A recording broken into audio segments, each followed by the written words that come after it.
Welcome to a very special episode here at Blue Duck Fantasy Football. Today we are talking handcuffs, the best handcuffs to get, the top 10 handcuff running backs to get that are currently under 50% owned in Yahoo and ESPN fantasy football leagues.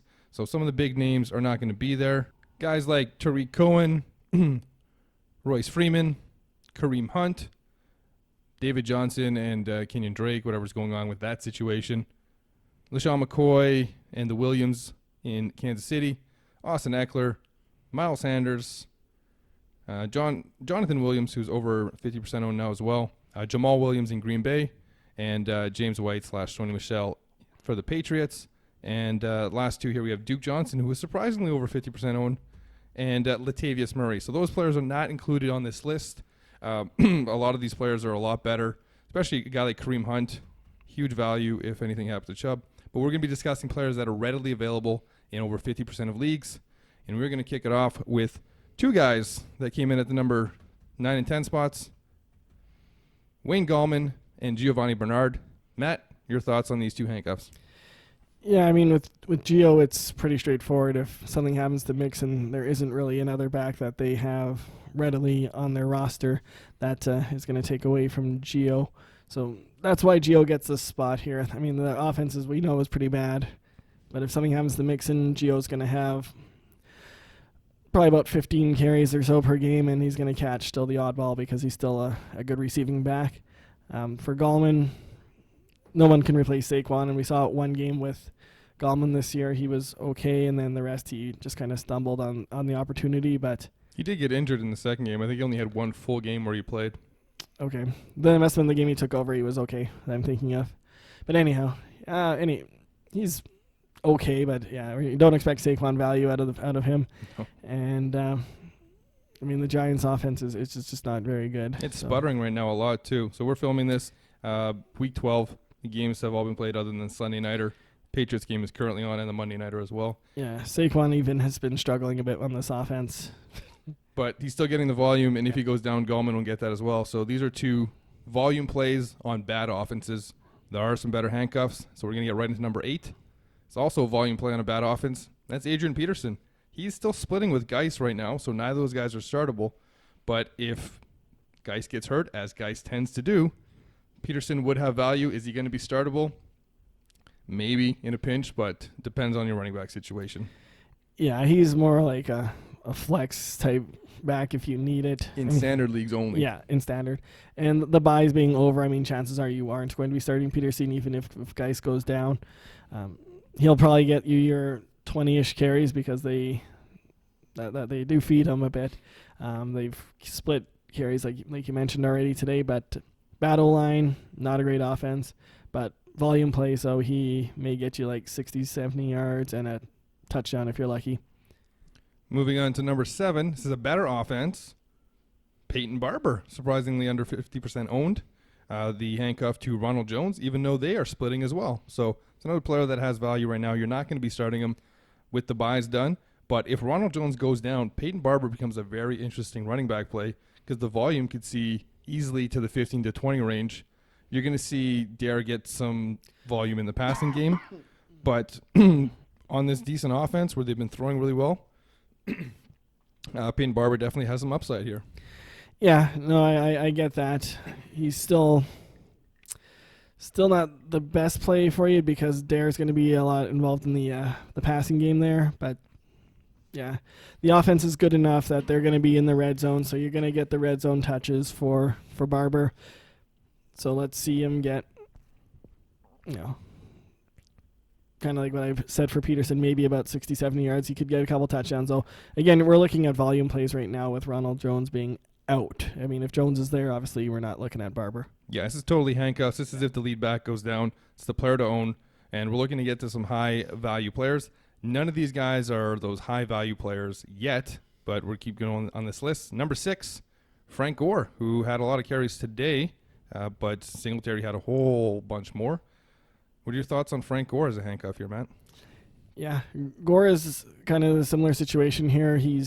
I don't see TJ Yeldon splitting a lot with him if Singletary does go down. It would just be the passing work that Yeldon would get a part of. Yeah, and Gore's still going to be efficient enough, and this offense is better than most tend to think it is.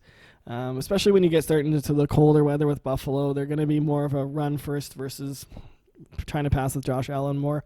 So I like Gore in a situation where Singletary is down, that he is going to be serviceable, and I think definitely flexible in a standard league with no competition from Singletary. Yeah, and so that's basically the last guy that's going to be just kind of in the flex range. Pretty confident the rest of these guys are going to be startable assets as we get into the top 5 here. And kicking off our top 5 is Malcolm Brown, who has reestablished himself as the handcuff to own for the Rams behind Todd Gurley. Matt, your thoughts on Malcolm Brown here? Yeah, we talked about Brown before the season and even early on in the season because we don't know what's going to happen with Todd Gurley. Now, the Rams are in a different situation than we thought they'd be. They do need to win these games. We thought they might be in a situation where they are able to rest. But anyhow, so they are going to keep running Gurley. They started it last week, 25 carries for him. We could be seeing that from Gurley, which is also going to make him more susceptible to get injured. Malcolm Brown here, he's not Todd Gurley, but he is definitely very serviceable. I'm not that concerned about Darrell Henderson anymore. Malcolm Brown seems to have knocked him out of the picture by being pretty efficient given the opportunities. Yeah, and the problem with this team has been the offensive line. It hasn't been as great as it was last year, which is why we're not seeing Gurley be the monster that he was last year. But even still, Malcolm Brown would be a guy who would slide into the top 25 and would be startable on a playoff team, probably a must-flex play. Moving on to the top 4. So now we have a little bit of a different order here. So our 3 and 4, we have Gus Edwards and Rashad Penny. Matt, you like Penny more, and I like Gus Edwards more. So, Matt, why don't you talk to us about Rashad Penny? Yeah, we all know Seattle used a first-round pick on Penny, so they definitely believe in him a bit. He hasn't been getting the touches because Chris Carson has looked so good. Carson stumbled a bit today. Rashad Penny definitely took advantage. Penny does have the habit of throwing up a stinker once in a while, but I do like Penny more because they don't have that second back to really rely on if Carson is down. My issue with Rashad Penny has been since his rookie year, since watching film on him, is that he likes to go east and west way too much and isn't the type of running back that's going to get you those hard 3 yards. Okay, he's not going to be consistent enough to constantly push forward, and he's going to make your team go sideways a lot until he breaks that big one, which is what he did today. He had that huge run, which is why his average was so good.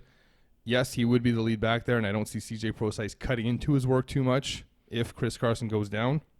But Rashad Penny is someone who I'm skeptical about as being a all-purpose 3-down back. Gus Edwards might not be the best pass-catching back, but he has caught more passes this year than we expected. This is a great offense. The Seattle Seahawks is a good offense. The Ravens are a great offense.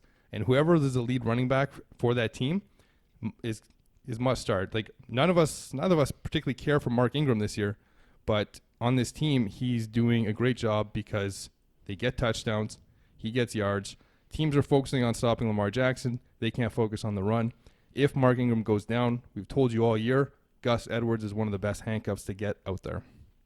Yeah, and both of these offenses here are definitely run-first offenses. Obviously, Russ has been playing really well, but they're still run-first by nature. But yeah, Gus, the only thing I don't really like about Gus is that they will lean on Justice Hill a bit. If something does happen to Ingram, you kind of saw the split in carries throughout the whole season.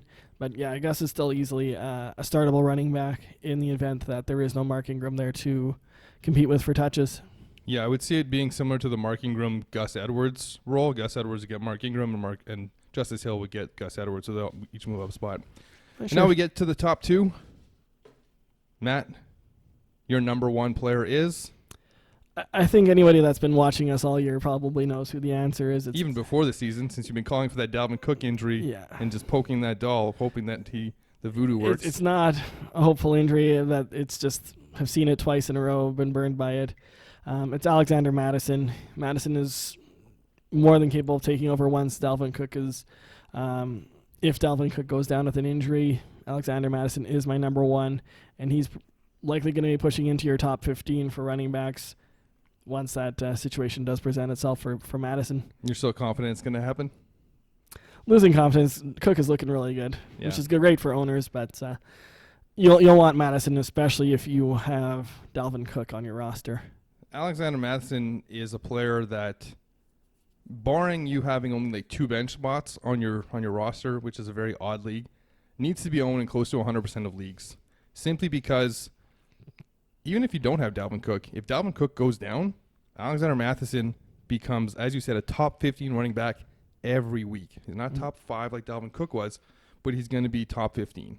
So you have to have Alexander Matheson with no age on your team. Pick him up now. And we're not worried about Amir Abdullah or CJ Ham. Like, those guys are not good players. You're not worried about CJ Ham.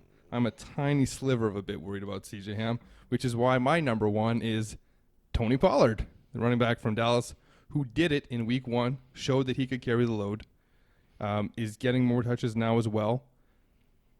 I was skeptical about him coming out of college, but he's proven that he can do it. This is a good offense, and no team, like nobody would focus on him. He would be a top 15 back, just like Matheson, every week. No competition behind him. I don't even know who the back behind him is, and I'm not going to look it up. So it would be just him in a situation where he's already proven he can handle. So Tony Pollard, my number 1. Yeah, and I don't disagree that Pollard should be really up there. He's my number 2, as you mentioned. Good situation. Decent back. Great O-line.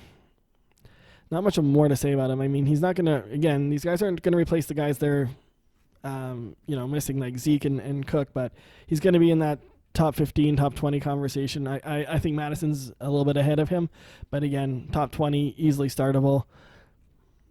He's shown the burst when they've been giving them the opportunity, just like Madison here. So there's no reason to think that they can't go in, get you close to your 100 yards, at least all-purpose, and maybe a touchdown or 2, given their opportunities. Yeah, that's going to wrap up our list. We've been talking about handcuffs all season, and once teams go through the bye, you want to get those. The byes end this week, so it's time to ditch your Corey Davis shares and cash them in for some handcuffs. The top guys on this list, regardless of whether or not you have the lead back, you may just want to pick up. No, don't use waiver priority on it. Just pick up the player after waivers run, just to block somebody else from having him. Don't wait till the week you need him, or after the injury happens, because you won't get him, and somebody else is going to get those points. So preventing somebody from getting points is as great as you getting them. And as we mentioned earlier, we only looked at players that were under 50% owned. So your Kareem Hunts, your Austin Eckler's, your Jamal Williams aren't included on this list. If you have any comments or if you have some different handcuffs, leave a comment below. We'll happily answer any questions you leave. But Matt, anything to add? Thanks for watching. Thanks for listening. Hopefully you're doing both. That's it.